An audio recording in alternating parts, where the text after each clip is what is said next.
I can sum up this entire review into 4 words and call this video done. I love this game. But I don't think that would make the video entertaining for you, so I guess I'm gonna have to go into my usual spiel and try to get you to go out and buy this game. It's not that much, just buy it. Released in 2015, Bloodborne was a PlayStation exclusive that was made by From Software in partnership with Sony.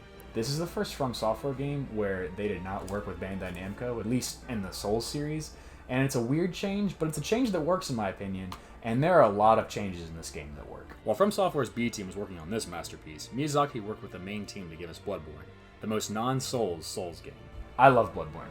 It got me into Souls. I play this game so much. I'm on a New Game Plus 10 character right now.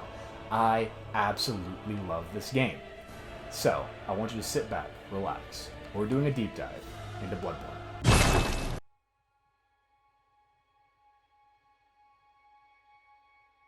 I'm not gonna lie, Bloodborne's story is the most ambiguous story in all of Souls. Every Souls game that I've played follows the basic format. Long opening cutscene, a nice introduction to gameplay, long-winded dialogue that explains how important we are, and then a nice last boss at the end. And Bloodborne throws that right out the window. Here's how Bloodborne starts. A very quick scene that says everything we need to know. We want to be a hunter, we have to sign a contract, great character creation segue by the way, and boom, we start. That's what we get. I've heard a few times that Souls is just a game where you have to go and get the story, and Bloodborne actually does that. We aren't really told what else to do after that. Sure, we can talk to characters and get a deeper look into what's going on, but if we don't, then we're kind of just a guy doing things. And that's what makes the story so good. Bloodborne's story relies on experience more than anything. I got a majority of the story just by going around the world of Yharnam and just doing things. Examples include, why am I a hunter? One quick look at the world of Yharnam, we see that the world has gone to absolute shit, and these class of hunters have to go on the daily beast hunt and exterminate all the beasts that wander within the streets. What makes this night so much different than other nights? NPCs give slight clues that say that this night is much worse than other nights. People can no longer hide in their homes in order to fight the disease, and even the hunters are starting to give into their own beastly nature. Why is this game so obsessed with blood? By collecting and reading about items, reading in-game messages, and going deep into cutscenes, we learn that blood was seen as a way to get closer to the Ancient Ones, otherwise known as the Great Ones within this game. It's a feeling of immortality, and now the blood is tainted, and gave birth to the beasts we see before us. And the most important thing, why are we important? Just look at the final boss. It can be suggested that we are the first hunter to deny the freedom from the memory of the hunt, and it's up to the first hunter to stop us. Spoiler alert, he doesn't. At the end, depending on how much searching we did, we either transcended to becoming a Great One, or take on the job of being the new host of the hunter's dream. There is so much going on in this world. In my opinion, Yharnam is the most populated place in all of From Software. There are so many NPCs that flesh out the game even more. Some people love that you're a hunter and appreciate what you're doing, while others hate the mere mention of you. You even have moments where you will come across other hunters and get a sense of where they stand on this whole beast hunting thing. I know this section is going a bit all over the place, but honestly it's how the game's story feels. Souls is well known for not throwing everything at the player, instead they have to find the story, but Bloodborne does that in such an extreme way. You actually have to find this game's story. It has a way of keeping you in the dark, and it's up to you to actually learn more about the world. In the end, when you're done with the game, if you didn't dig deep enough and you're still so left in the dark you have no clue what's going on, you're going to keep questioning if the decision you made was the right choice. Did you make the right choice making the dream go on and being the new host? Did you make the right choice being a new Great One? Or did you make the right choice actually escaping the dream? Again, it's all about either being in the dark or actually going and finding things so you're not so confused by the end of the game.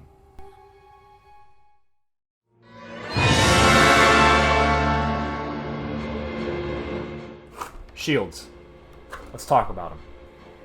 Someone's first experience with any of the main tier Souls games probably has them, in my opinion, doing a lot of guarding with shields. Big enemy, hide behind a shield. Tiny fast guy, hide behind a shield. Invader, hide behind a shield. A shield, shield, shield, shield, shield, shield, shield, shield, shield, shield, shield, shield, shield.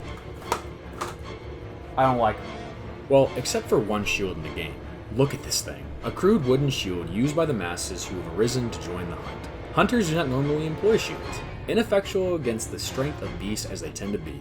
Shields are nice, but not if they engender passivity. Think about that word. Passivity. It does away with it. What Bloodborne does so differently compared to the Souls mechanic is that it completely gets rid of being passive when it comes to combat. No shields. Enemies move way too fast to take your sweet time on learning moves, and bosses are so varied that each one of them requires legit strategy to take on. Let's take a look at just the weapon mechanic of this game. Swings are fast and precise, which is a great compliment to the speed of the enemies. Now comes the fun stuff. Bloodborne's power attack system is a very interesting mechanic. You can sacrifice speed and do way more damage, but you're leaving yourself open to any enemy's attack. While rolling exists, once we lock onto an enemy, we forgo the roll for the dash. Iframes are still the same, but now the speed is much different. We can dash and go right back into an attack, as opposed to rolling and having to wait for our character to finish to go into an attack. Weapons can transform with a simple button combo that allows the speed of your attacks to be much faster, much more stronger, and can even stagger enemies. And boy oh boy, the gun combat in this game. Guns are used for parrying now. You time it just right, and you can make your enemy fall to their knees, allowing for a quick riposte. The game's challenge is all about how the player approaches the game. Healing items are finite objects that can either be bought or found in the world. Taking hits can be negated if you hit an enemy within a few seconds to gain your health back. And understanding when to go balls to the wall aggressive, or understanding how to approach each enemy are a few key points to understand when going into this game for the first time.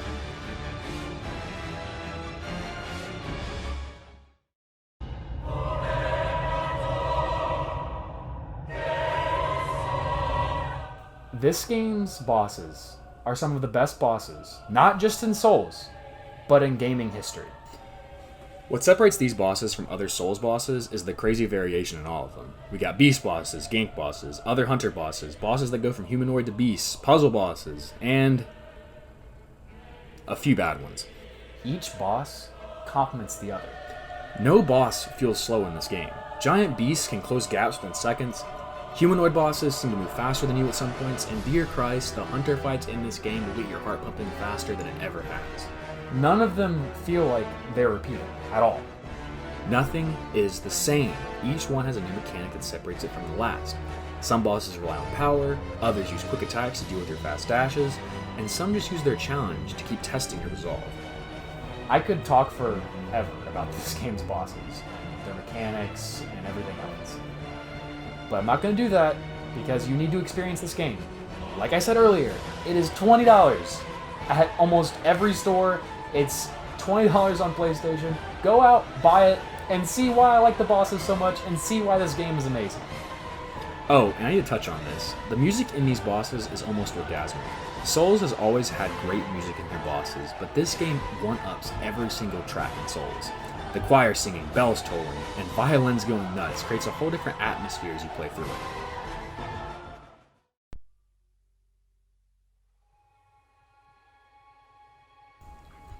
So I want to go off script for the conclusion portion of this video, because I think the words I'm about to say need to be more than just what I usually type on paper, because there is so much I can say about this game. I absolutely love this game. I think everyone needs to experience it.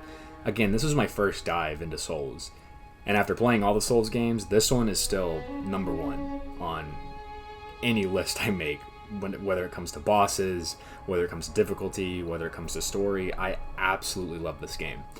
There are a few bad things that I want to kind of touch up on a little bit. Yeah, you can't rest at lanterns. Yeah, some of the bosses are a joke, and the difficulty can get a little much for players. I mean, I picked this game up for the first time in like almost a year for this review, and I was struggling, not gonna lie. It was difficult.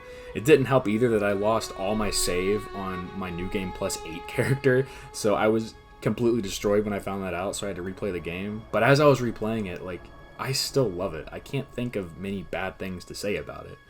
So I just wanted to make this more or less a more genuine conclusion and say that people need to experience this game. The community is still large. I've summoned a few times in my most recent playthrough just to get some footage for you guys for this video, and people were coming in really quickly. So it's crazy how, like, even after we're going on like 5 years since this game came out, people are still playing it. I know people are still playing all the Souls games, but like, it's crazy how big this community still is. So yeah, I think everyone should experience the game. Everyone should play it. Go out, buy it, get it on download, get it any way you can, and experience the greatest Souls game of all time. I hope you guys enjoyed this video. If you want to see more, please subscribe. I make reviews every week, and the next video, of course, we gotta end the Souls series, is gonna be on Dark Souls 3.